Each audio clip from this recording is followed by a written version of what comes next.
Hi, this is Dr. Jaitly. Welcome to the sections of cardiology, the basics and mechanics of it. In other words, the study of the heart in a very, very basic fundamental fashion. I have three windows open for you. The window on the left is the exterior of the heart how it looks from outside. This is the interior of the heart, how the heart looks from inside. It's like looking at the house from outside, you see only the outer structure. This is the outer structure.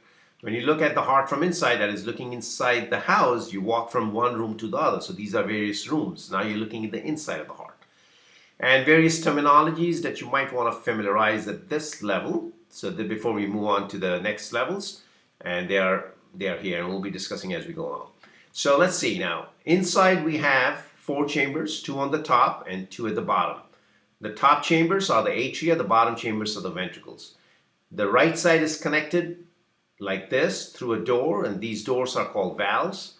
The left side is connected through these doors, and that's also called valves. And so in other words, we have 4 chambers, and therefore we must have 4 valves. Just like we have 4 rooms in the house, so you must have 4 doors, correct? Now, the beauty is the flow is only in one direction, so the doors will open only in one direction, as we know. So the flow is from top to bottom, top to bottom. The right side does not mix with the left and vice versa. So right side stays separate, the left side stays separate. Why? Until we discuss further. So now, on the right side, the blood is returning back via the superior vena cava here and the inferior vena cava here, and is ready to be purified, so sent via the pulmonary artery, which is originating from the right ventricle.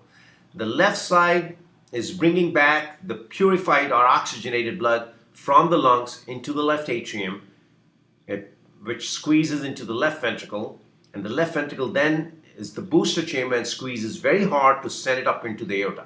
As the aorta emerges out from the heart, it looks like this, and it curves up like that, and then supplies several branches from head to toe, supplying every single cell.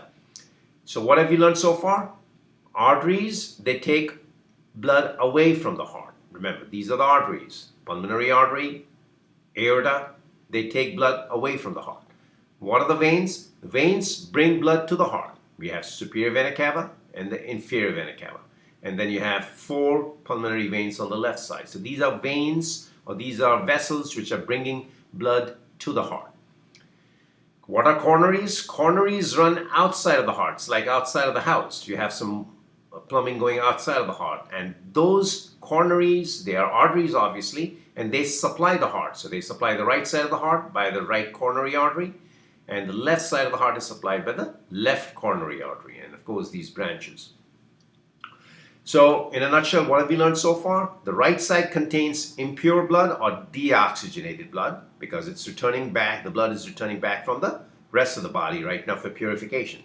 The left side is containing purified blood or highly oxygenated blood, waiting to be pumped from the left ventricle to supply and reach every nook and corner of your body through this aorta and its branches.